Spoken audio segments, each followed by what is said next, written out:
Seja Deus. Eu quero partilhar com vocês um texto sobre família.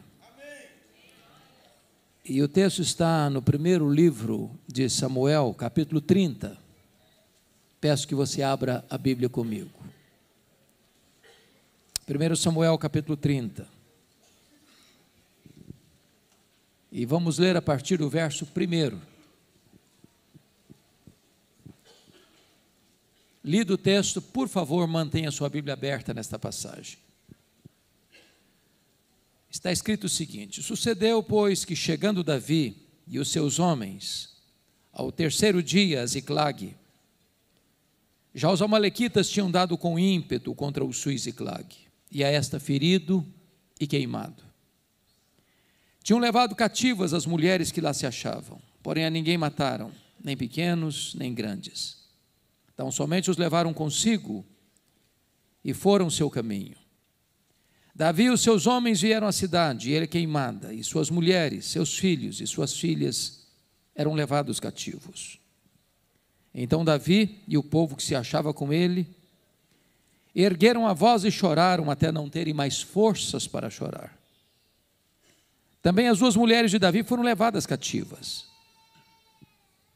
Ainoã, a jezreelita, e Abigail, a viúva de Nabal, o carmelita. Davi muito se angustiou, pois o povo falava de apedrejá-lo, porque todos estavam em amargura, cada um por causa de seus filhos e de suas filhas. Porém Davi se reanimou no Senhor, seu Deus. Disse Davi a Abiatar, o sacerdote, filho de Aimeleque: traz-me aqui a estola sacerdotal. E Abiatar a trouxe a Davi.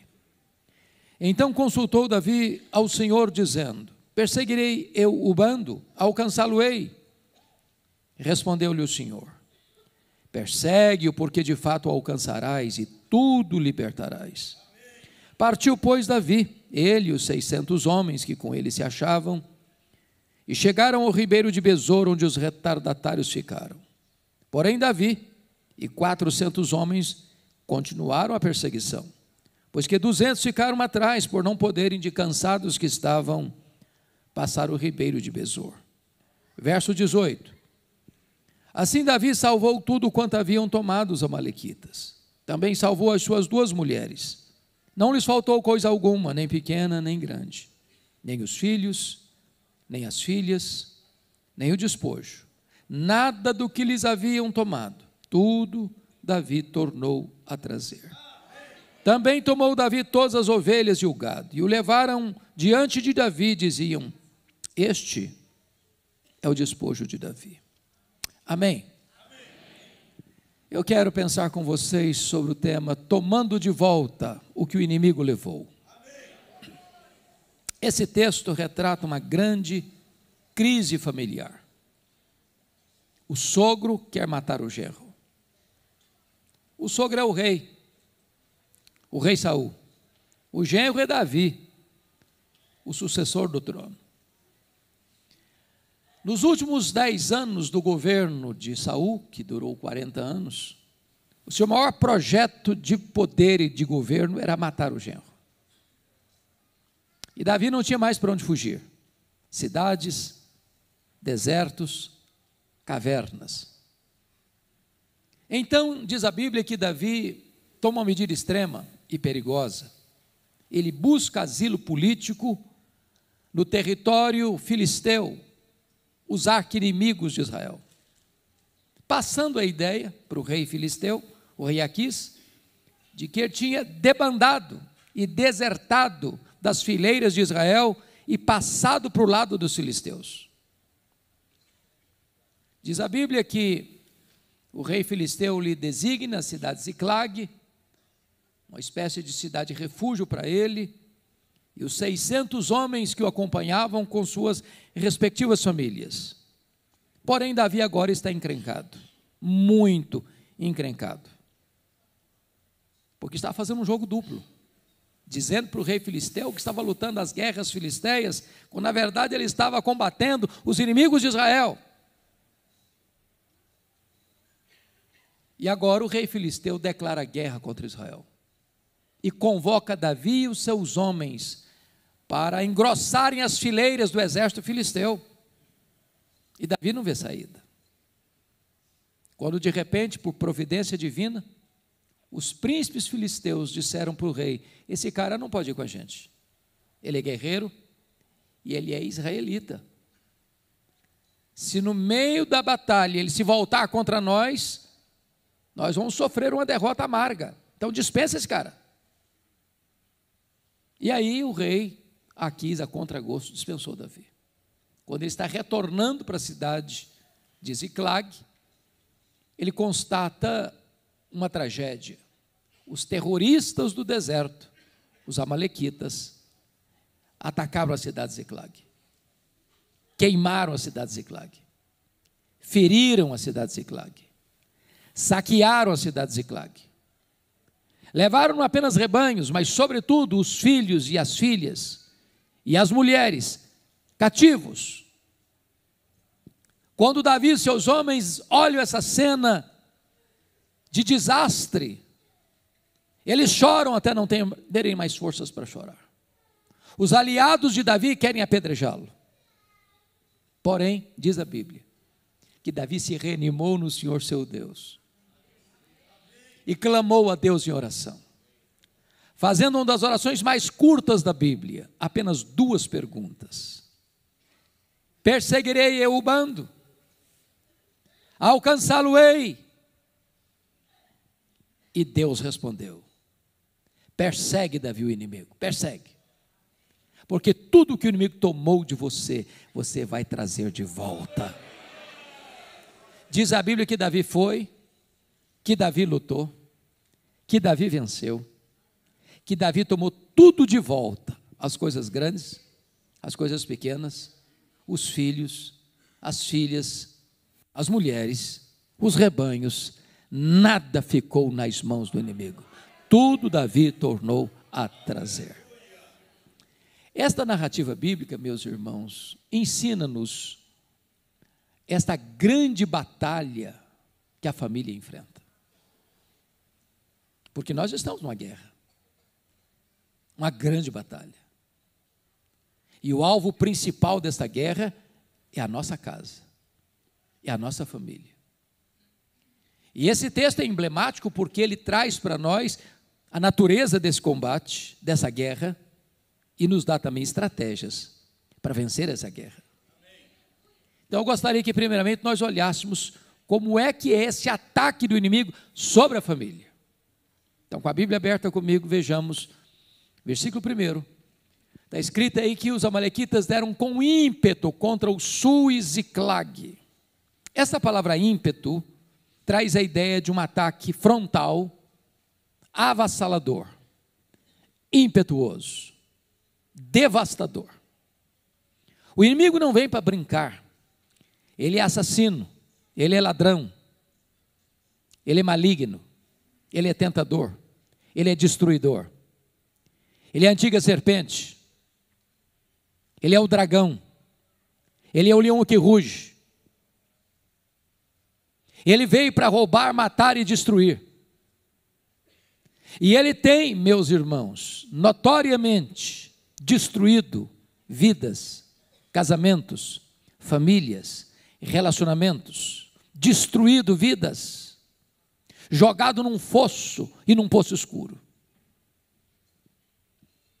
Me permita ilustrar isso. Eu ontem estava pregando para capelães evangélicos e um irmão me conta, um desses capelães me conta uma das histórias mais dramáticas que ele viveu há não muito tempo. Um dos seus colegas de trabalho era um homem que se dizia descrente. E ele tinha uma única filha. E essa filha, passando uma crise pessoal, sentimental, resolve dar cabo da vida, publicamente, ligando suas mídias sociais e tirando a sua vida. Coube a ele comunicar ao pai essa trágica notícia. O pai se dizia ateu, diante daquela cena de dor, se ajoelha em público, ergue os punhos para os céus e diz: se tu existes, Deus, eu te odeio. Sepultou a filha, voltou para casa, ele e a esposa dependuraram numa corda e ceifaram a vida da mesma forma que a filha fizera. Há muitas pessoas sendo destruídas. Eu estava pregando, pastor Jeremias, numa casa em Vitória, e uma mulher chorava muito, convulsivamente. Quando eu terminei de pregar, fui conversar com ela e disse: o que está acontecendo com a senhora? Ela me disse assim: o diabo destruiu a minha vida. E eu perguntei: o que a senhora quer dizer com isso? Ela me respondeu: eu tinha uma família, meu marido, 2 filhos, um bom apartamento, um bom salário, mas não tinha paz na nossa casa. Havia uma nuvem escura sobre a nossa casa. Ela me disse: um dia eu acordei assustada com o grito dos meus filhos. Quando eu me levantei, meu marido não estava do meu lado. Eu corri para a porta estava fechada. Eu bati a porta não se abriu. Eu arrombei a porta e me deparei com um quadro horrível. O meu marido estava apunhalando os nossos filhos. Quando eu entrei no quarto, ele enterrou o punhal sobre o peito e caiu sem vida sobre os corpos ensanguentados dos nossos filhos. Ela me disse: pastor, eu levei toda a minha família para o cemitério. O diabo destruiu a minha vida. Quis a providência de Deus, pastor Jeremias, que ano passado, distribuindo o folheto cada dia, numa das ruas de Vitória, com a equipe, casa em casa, de longe uma mulher me viu, e chamou pelo meu nome, e correu na minha direção. E ela me disse: o senhor não está me conhecendo? O senhor não está me conhecendo? Eu disse: me perdoe, eu não estou conhecendo a senhora. Ela disse: eu sou aquela mulher que eu disse para o senhor há alguns anos que o diabo tinha destruído a minha vida, pois Jesus me encontrou, pois Jesus me salvou, pois Jesus me libertou, e hoje eu sou uma serva do Senhor Jesus Cristo.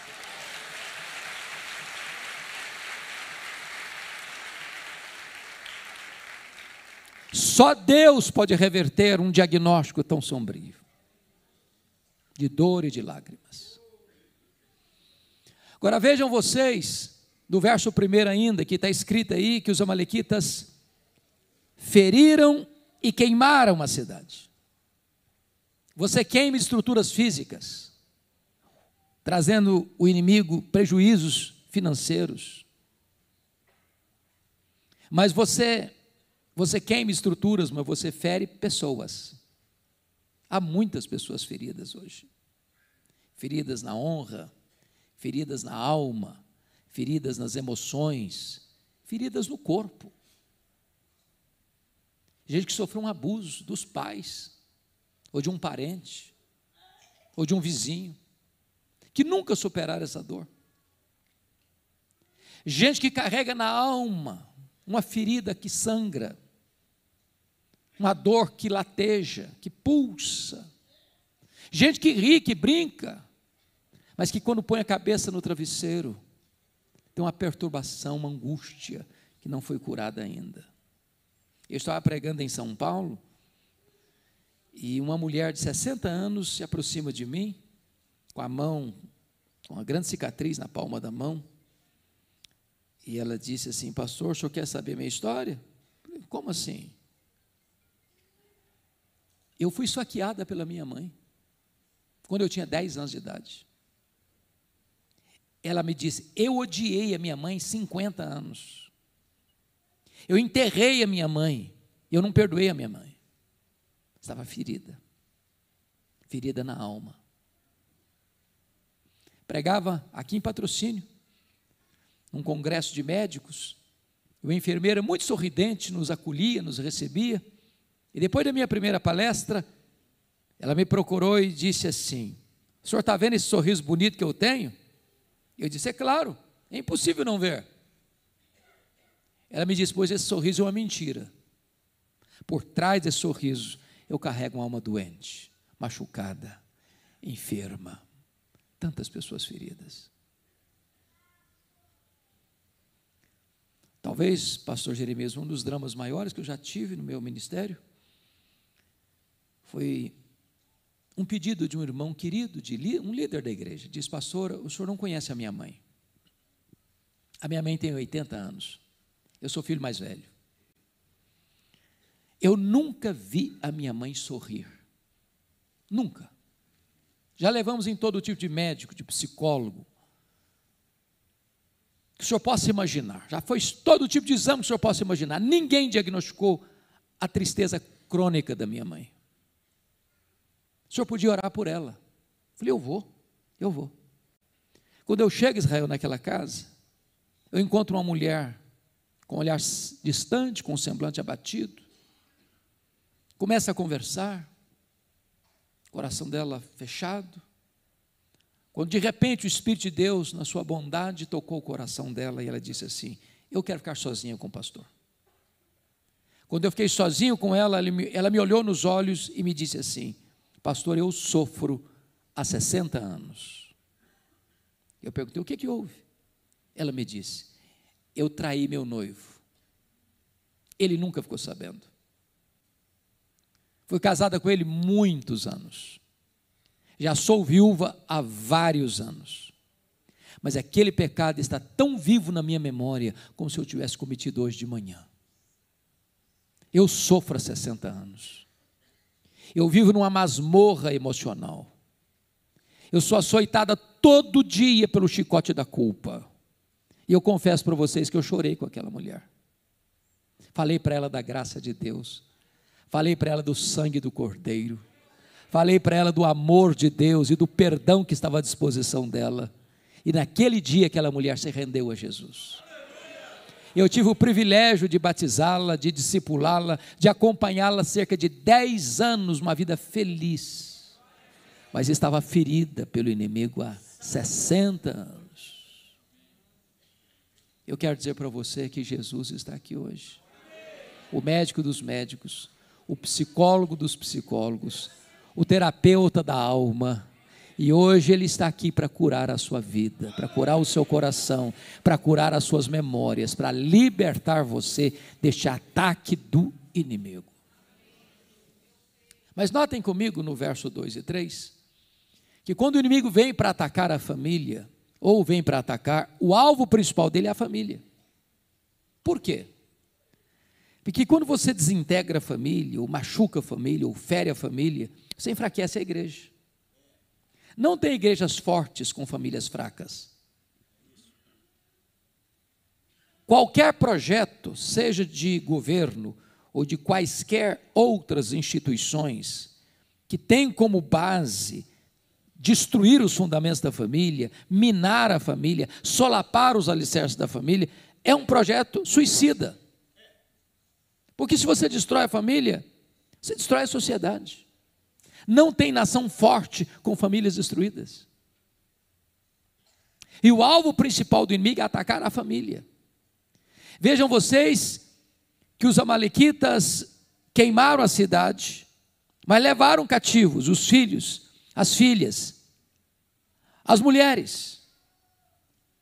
Eu pergunto a você: que marido pode estar bem sabendo que a sua mulher está nas mãos do inimigo?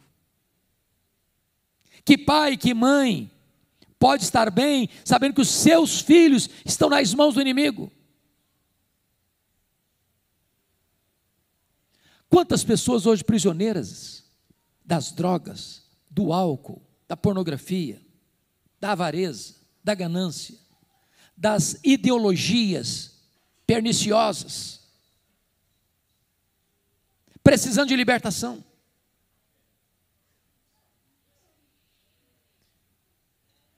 Um dia eu fiquei muito chocado porque um irmão da igreja, trabalhava na área da música, um líder, disse assim para mim: pastor, eu vim comunicar para o senhor que eu estou chutando o balde.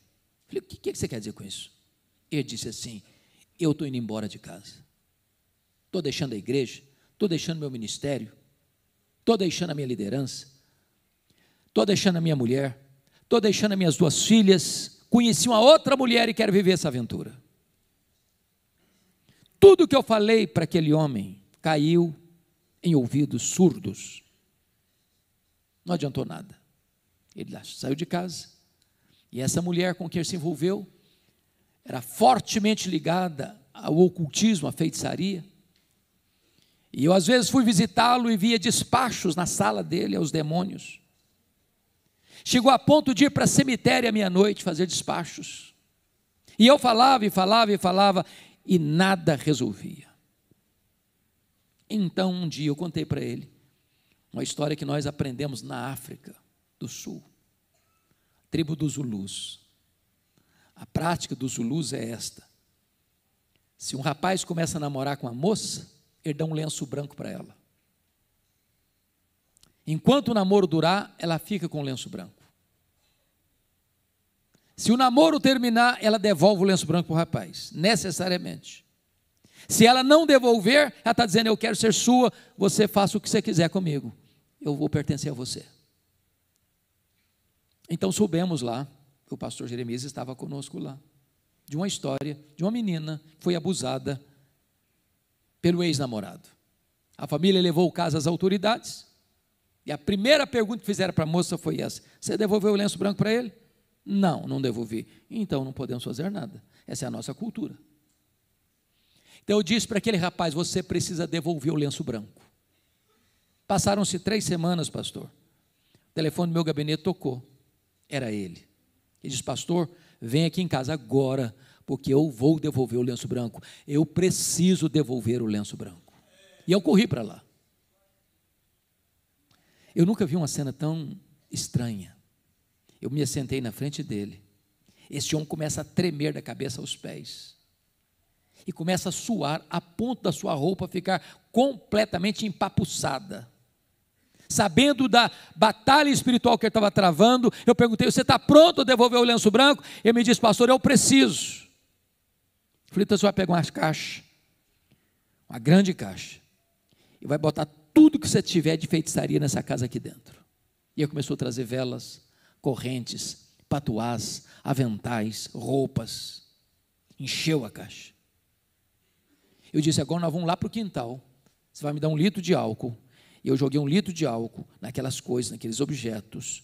E eu disse: agora nós vamos queimar esses objetos, como um símbolo, como aconteceu lá na igreja de Éfeso, de rompimento com essas práticas. E ele pegou o palito de fósforo, riscou, e não pegou fogo.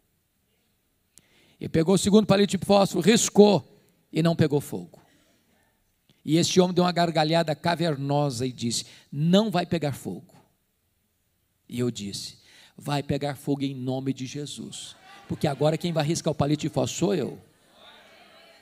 Quando eu risquei o palito de fósforo, o fogo pulou na caixa, e esse homem deu um grito desesperador e caiu desacordado aos meus pés. Eu clamei pelo nome de Jesus. O Senhor trouxe a consciência com o coração quebrado, quebrantado, arrependido e transformado. Estava, entretanto, nas mãos do inimigo. Talvez você veja aqui hoje, talvez você que está nos acompanhando, está precisando de libertação. E Jesus é o libertador. Se o Filho vos libertar, verdadeiramente sereis livres, diz as Escrituras. Não importa quanto tempo, não importa quão grossas sejam as correntes, quão terríveis sejam as amarras, hoje Jesus trouxe você aqui para libertar você dessas amarras, dessas correntes que têm prendido a sua vida. Mas ainda, confiram comigo, por gentileza, o versículo 6, porque aí tem outra artimanha do inimigo. Diz o texto que os aliados de Davi, os homens fiéis a Davi, querem apedrejá-lo. O inimigo vem e faz um estrago, e depois ele tem uma estratégia, é jogar uns contra os outros. É o marido que acusa a mulher, é a mulher que acusa o marido, os pais que acusam os filhos que acusam os pais, e de repente a família vira um pé de guerra. Eu vou lhes dizer uma frase aqui, se vocês esquecerem tudo o que eu falar, mas se lembrarem desta frase, me dou por satisfeito nessa noite, e a frase é esta: Quando você faz do aliado inimigo, você faz do inimigo aliado. Seu problema não é sua mulher. Seu problema não é seu marido. Seu problema não são seus filhos. Seu problema não são seus pais. Seu problema não é sua sogra. Seu problema não são seus cunhados. Seu problema não são seus vizinhos. Seu problema não é seu patrão. Seu problema é espiritual. A nossa luta não é contra carne e sangue, mas contra principados e potestades, contra dominadores deste mundo tenebroso, contra forças espirituais do mal nas regiões celestes. Não podemos entrar nessa guerra, irmãos, com armas carnais. Precisamos de armas poderosas em Deus para destruir fortalezas e anular sofismas. Se você lutar contra carne e sangue, você cria mais problema. Você multiplica os inimigos. Você transforma os inimigos em seus aliados e aí a destruição chega. Precisamos abrir os olhos espirituais. Em nome de Jesus. Mas, irmãos, nesse primeiro ponto vamos olhar o último aspecto. Está lá no versículo 16. Nós não lemos o versículo 16 no começo. Você pode dar uma olhadinha agora.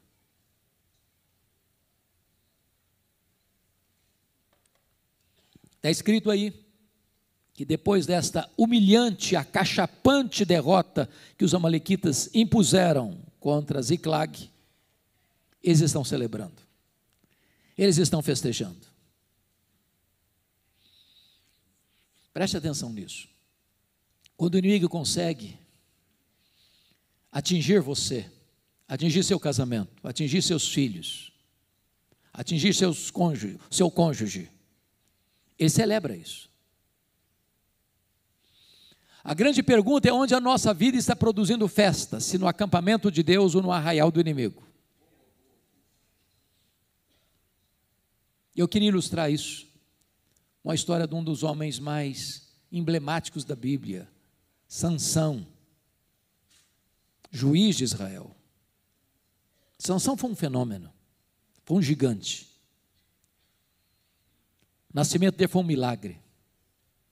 Ele era cheio do Espírito Santo.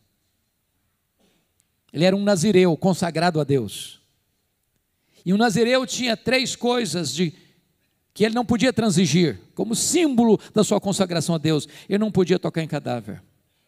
Ele não podia beber bebida forte, bebida alcoólica. Ele não podia cortar o cabelo. Diz a Bíblia que um dia Sansão está caminhando e vê uma moça filisteia, e depois chega em casa e diz para o seu pai assim: papai, eu quero aquela mulher para mim. Seu pai diz: não, meu filho, que é isso? Não, espera um pouquinho só. Essa moça é do povo que nos oprime. Essa moça tem outros deuses. Tem tanta moça bonita em Israel, para que você vai se envolver com ela? Não, papai, eu não quero nem conversa, é ela que eu quero, porque só dela eu me agrado. Notinha de rodapé.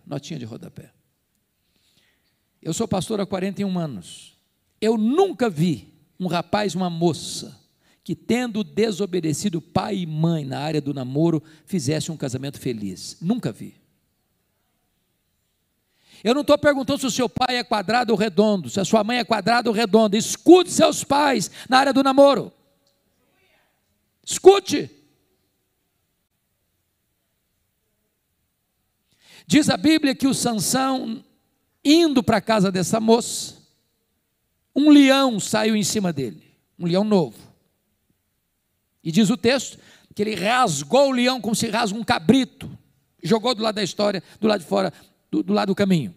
Quando eu li esse texto, Jeremias, eu fico dando risada.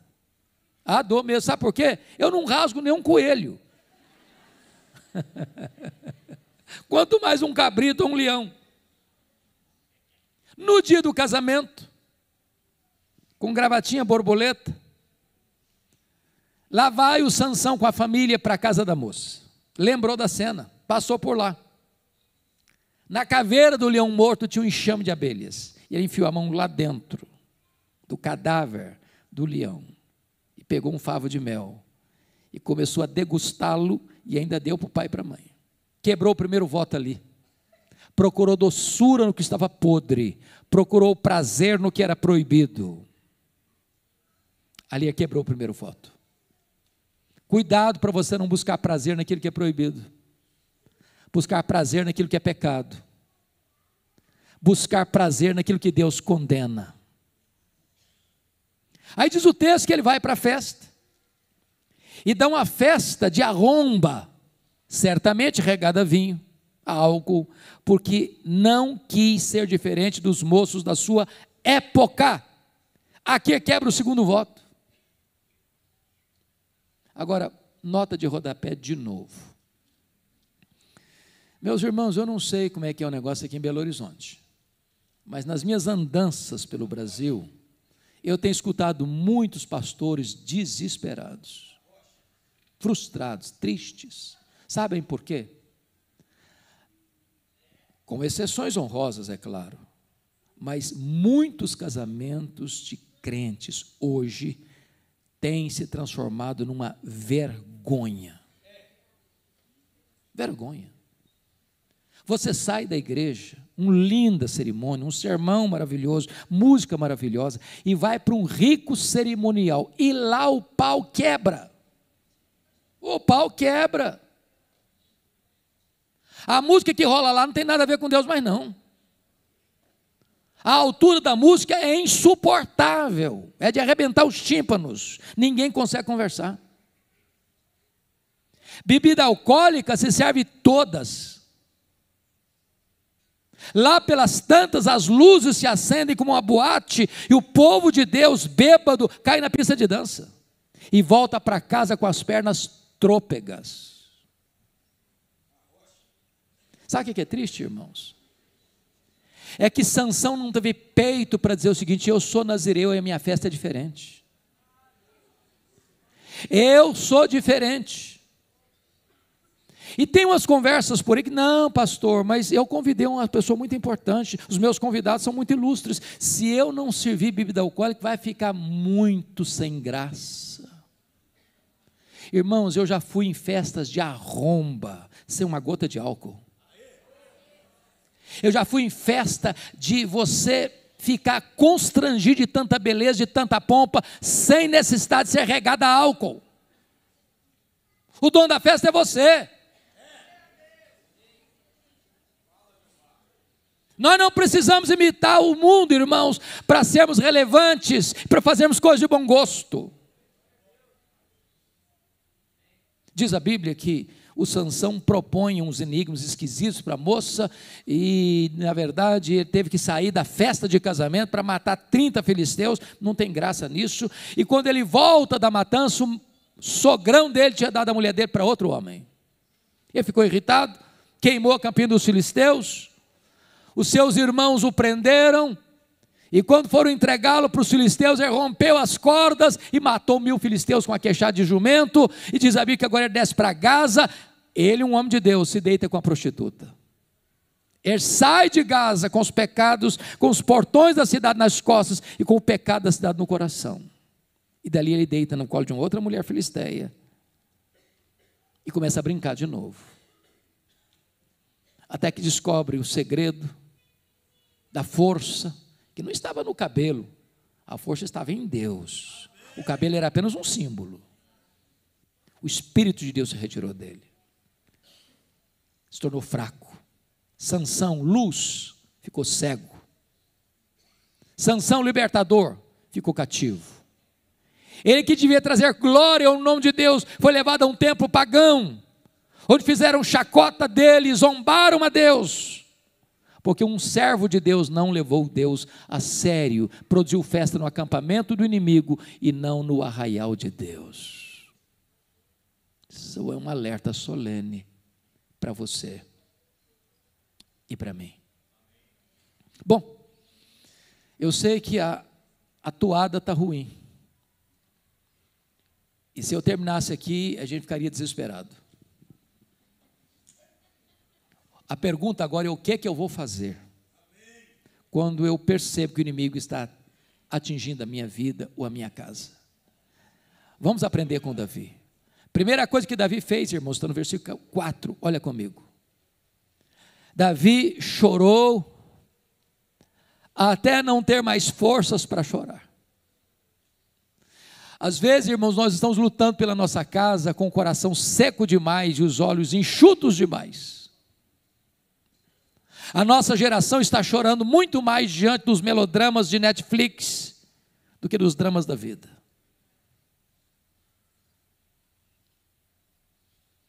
Qual foi a última vez que você chorou pela sua família?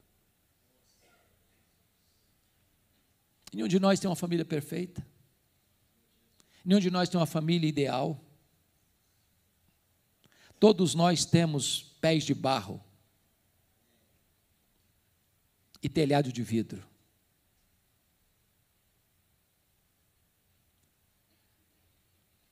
Às vezes há dramas terríveis, amargos, difíceis na nossa casa. Às vezes as pessoas nos veem, mas não sabem os dramas que temos. Eu já cheguei algumas vezes a ponto de desesperar-me. Meu Deus, o Senhor faz um milagre na minha família. Eu não suporto. Eu já tive um irmão assassinado. Eu já tive outro irmão vítima de atentado e Deus o salvou. Eu já tive noites indormidas de gemidos e soluços, precisando de um milagre de Deus. É preciso chorar pela nossa casa, é preciso chorar pela nossa família. Eu não sei quantos de vocês já ouviram ou leram sobre o pastor Tim Cymbala. O pastor Tim Cymbala é um pastor batista do Brooklyn, lá em Nova York. Ministério bonito, ministério de música relevantíssimo. Um dia o pastor Tim Cymbala chegou em casa e a sua filha primogênita, adolescente na época, disse assim para ele: papai, eu não quero saber mais do seu Deus, eu não quero saber mais da igreja, eu quero curtir a vida, eu quero ver o que o mundo tem para mim, eu quero experimentar sensações maiores. Seu pai pediu, chorou, insistiu, nada adiantou. Aquela menina adolescente botou a mochila nas costas e saiu de casa. Já pensou o que é um pastor enfrentar isso? O pastor Tim Cymbala pensou em largar o ministério, disse: eu não tenho estrutura emocional. Um dia um colega dele ligou para ele da Flórida e disse: pastor Tim Cymbala, esquece essa menina, toca a sua vida, toca o seu ministério, ela não está nem aí com você. Mas como é que um pai esquece uma filha? Como é que uma mãe esquece um filho? Um dia o pastor Tim Cymbala está na igreja, numa vigília de oração, quando uma irmã se levanta e diz assim: pastor Tim Cymbala, a nossa igreja nunca chorou pela sua filha, a nossa igreja nunca levantou um clamor em favor da sua filha. E diz que naquela noite os crentes deram as mãos ao redor dos bancos, e aquele templo se transformou numa sala de parto, de gemidos, de soluços, de lágrimas. Ele chegou em casa de madrugada e disse assim para sua esposa: minha querida, eu não tenho dúvidas de que Deus libertou nossa filha nessa madrugada. 3 dias depois, a campainha tocou bem cedo, a mãe foi à porta para atender, era a filha em prantos. E ela entrou porta dentro, foi no quarto onde estava o seu pai, agarrou nas pernas do seu pai e disse: papai, me conte o que é que aconteceu há 3 dias de madrugada. Eu estava em casa, quando de repente eu fui tocada pelo poder de Deus, as escamas caíram dos meus olhos, a dureza do meu coração foi quebrada. Eu estou de volta, meu pai. Volta para Deus, volta para minha família, volta para a igreja. Jesus me libertou.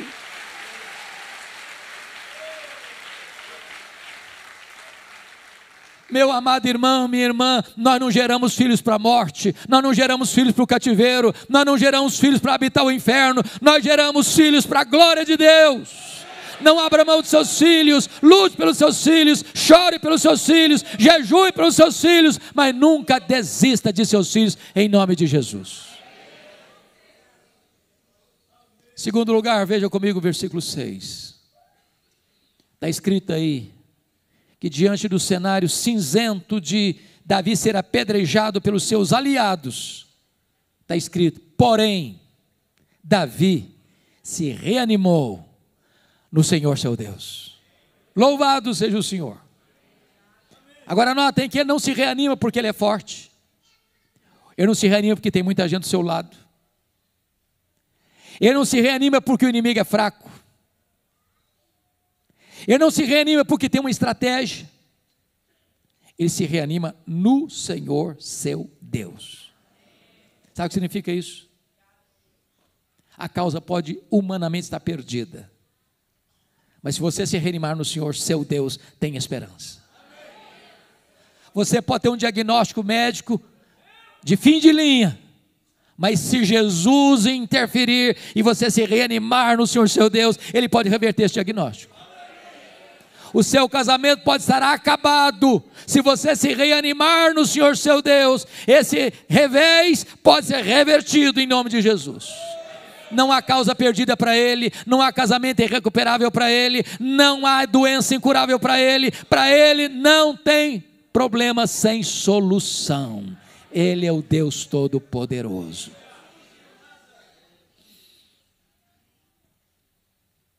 Eu me lembro que há pouco tempo uma irmã da igreja me procurou. E ela disse assim para mim, olhando nos meus olhos: pastor, eu vim comunicar ao senhor que eu estou me divorciando. Eu tomei um susto, porque pensei que o casamento dela fosse um casamento modelo.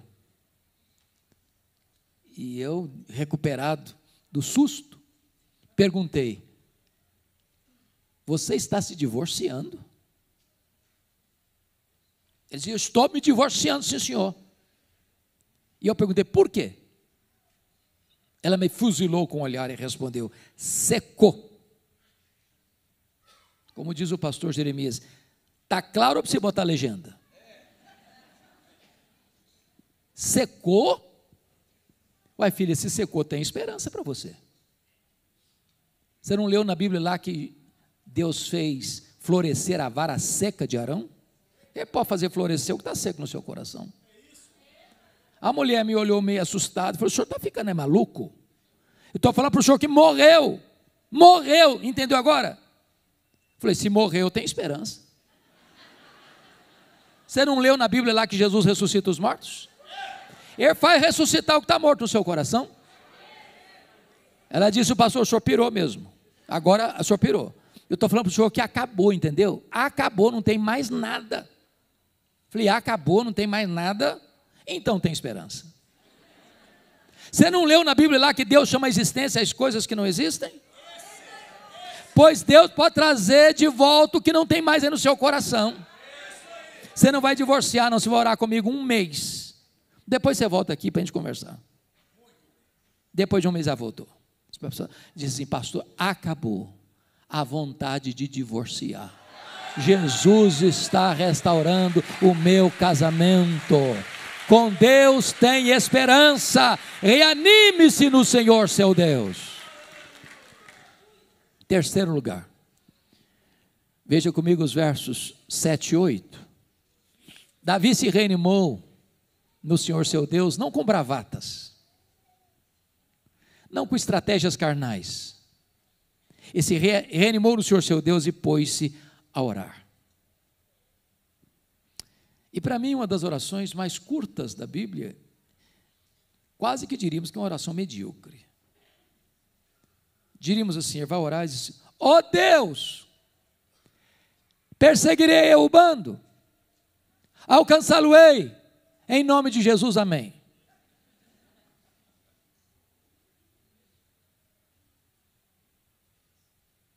Medíocre, não parece? Trocando em miúdos, o que ele está falando? Ele está dizendo: ó Deus, eu estou levando de goleada do inimigo. Eu vou aceitar passivamente a decretação da derrota na minha vida, na minha família, ou eu vou reagir? Eu vou jogar a toalha ou eu vou reagir?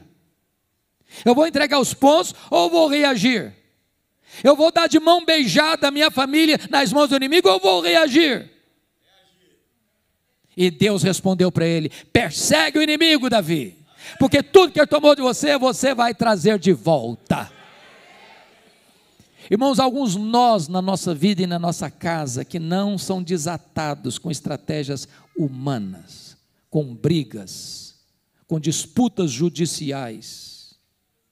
Alguns nós na nossa vida só são desatados quando nós ficamos de joelhos, clamando aos céus por um milagre. Um milagre. Preste atenção nisso. O que Deus promete é vitória e não ausência de luta. O que Deus promete é chegada certa e não caminhada fácil. Porque Davi orou, ele lutou. Mas a luta não foi fácil. Foi tão pesada e renhida que 200 homens ficaram para trás de cansados que estavam. Mas quem tem a promessa não vai recuar. Quem tem a promessa não vai desistir. Quem tem a promessa vai avançar. Quem tem a promessa vai lutar. Quem tem a promessa não abre mão da vitória. Quem tem a promessa não deixa nada na mão do inimigo. Diz a Bíblia que Davi foi, que Davi lutou, que Davi venceu, que Davi tomou de volta as coisas grandes, as coisas pequenas, os filhos, as filhas, as mulheres, os despojos, nada deixou Davi nas mãos do inimigo. A pergunta que eu lhe faço nesta noite é esta: o que é que um dia você já teve e que você perdeu? Talvez o seu primeiro amor. Talvez você já botou a sua vida cristã no piloto automático. Talvez você vem para a igreja, volta para casa, semana após semana, mês após mês, ano após ano. Mas nada mexe mais com você. Talvez aquele amor que você tinha pela palavra foi se apagando. Talvez a sua vida devocional murchou, desidratou. Talvez a sua fidelidade a Deus na devolução dos dízimos, a generosidade nas ofertas, está longe, muito longe. Talvez o diálogo na sua casa acabou. Talvez o afeto, a doçura do relacionamento conjugal já foi embora.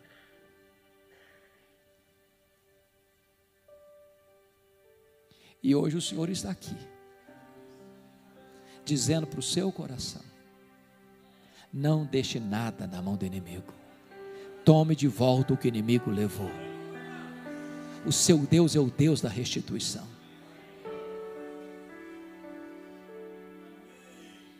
Eu queria terminar remetendo vocês a um livro que para mim é o principal livro da Bíblia sobre batalha espiritual. É o livro de Êxodo. Porque o Egito é um símbolo do mundo, da escravidão, do pecado. O diabo é um símbolo o faraó é um símbolo do diabo. Moisés é um símbolo do libertador. O Êxodo é um símbolo da redenção. Mas quando Moisés estava tirando o povo do Egito, o faraó fez 4 propostas para tentar impedir o povo de sair. A primeira proposta, Êxodo 8, 25. Não precisa ir embora não. Sirva a Deus no Egito mesmo. Levanta altares aqui mesmo. Você quer ser crente? Tá bom. Você quer servir a Deus? Tudo bem. Você mudar de vida. Continua no Egito. Moisés disse: não, Egito é lugar de escravidão, não, vamos embora. O Senhor está nos libertando. Não queremos ser mais escravos. Aí o faraó partiu para a segunda proposta. Está lá em Êxodo 8, 28. Tá bom, pode ir embora. Mas não vá muito longe não. Fica aqui por perto. Vamos ser bons vizinhos. De vez em quando você vem aqui para o Egito matar saudades. Experimente o melhor dos 2 mundos. Faça a sua jornada com um pé na igreja e outro no mundo. Divida o seu coração. Moisés disse: não, nós vamos embora. Não queremos ter saudades do Egito, queremos ir embora. Vamos embora. Aí o faraó partiu para a terceira proposta. Está lá em Êxodo 10, versículos 10 e 11. Tá bom, vocês podem ir embora. Mas os filhos ficam. Vocês de cabecinha branca, pode todo mundo ir embora. A moçada fica no Egito. Tem muita gente achando que o lugar de jovem curtir a vida é no mundo. Me permita compartilhar isso. Um dia eu fui convidado para pregar numa das nossas maiores igrejas do Brasil. E eu tenho um problema sério, dentre tantos. Jeremias já sabe disso. Eu não sei pregar para a pessoa me dar um tempo. Você vai falar sobre tal assunto. Eu fico perdido. Quando me dá tema, eu fico perdido. Naquele dia me deram um tema. E o assunto era um trabalho de jovens. E o tema era santidade. Sabe quando você prega e você acha até que você pregou direitinho? Aí, meus irmãos, eu terminei de pregar. O grupo de liderança dos jovens, com muito carinho, me empurraram para uma sala e trancaram a porta. E o líder desse jovem botou o dedo no meu nariz e disse: o senhor é um homem retrógrado, quadrado, ultrapassado. O senhor está pensando o quê? Nós somos jovens universitários. Qual é o problema da gente ir para a boate?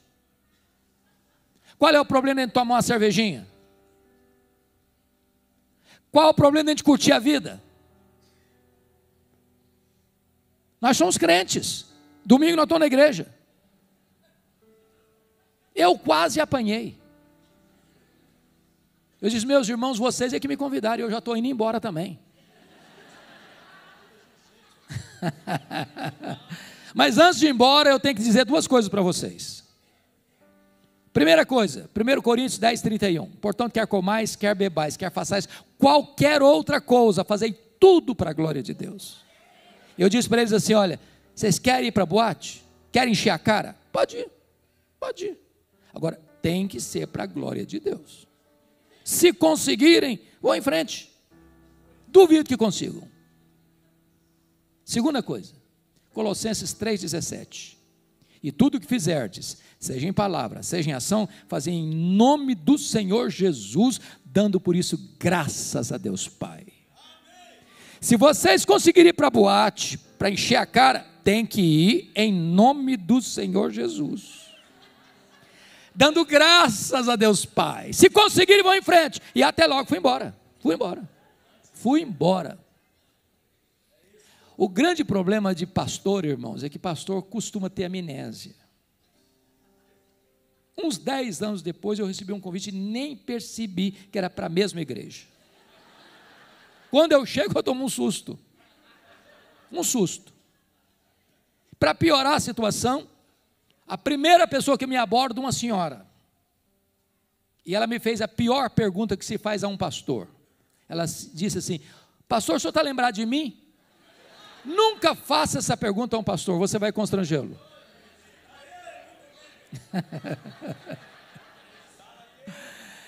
Eu olhei, tornei a olhar, olhei de novo, falei: minha irmã, só me perdoa, mas não estou lembrado. Ela disse assim: eu sou a mãe daquele rapaz que botou o dedo no seu nariz. Falei: pronto, não apanhei do filho, vai apanhar da mãe agora. E eu disse: o que aconteceu com seu filho? Ela me disse assim: pastor Hernandes, Deus mudou a vida do meu filho. Naquele dia que o senhor o confrontou, Deus mudou a história dele. Deus transformou o coração dele. O meu filho é um homem de Deus. O meu filho hoje é um homem cheio do Espírito Santo de Deus. Então deixa eu dizer uma coisa para você, rapaz, você moça, você jovem, você adolescente. Lugar de jovem curte a vida não é no mundo não, é na casa de Deus, é na presença de Deus. Porque é na presença de Deus que tem plenitude, alegria e delícias perpetuamente.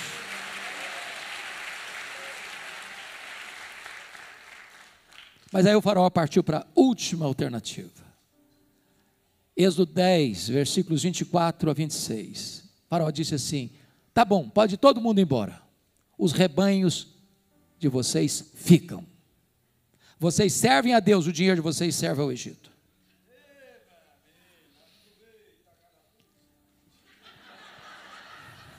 É desse jeito. Porque tem gente que diz que está servindo a Deus, mas o dinheiro dele não. Tem gente que parece ter uma jararaca no bolso. Então, não, entenda isso. Se o seu bolso ainda não foi convertido, possivelmente o seu coração também Ainda não foi. Porque a Bíblia diz que onde estiver o teu tesouro, aí estará o teu coração. A resposta de Moisés a Faraó é emblemática. Faraó queria todos os rebanhos. Moisés disse: pois bem, Faraó, escute isso. Nenhuma unha vai ficar no Egito. Nenhuma unha. Até hoje eu não sei bem para que serve uma unha. Mas Faraó está dizendo o seguinte: ô Faraó, escute isso. Tudo que nós somos, tudo que nós temos, nós queremos dedicar a Deus. Então nada vai ficar no Egito. Meu irmão, em nome de Jesus, não deixe nada nas mãos do inimigo. Tome de volta o que Deus lhe deu e viva para a glória de Deus. Eu quero orar por você. Eu quero clamar a Deus em seu favor.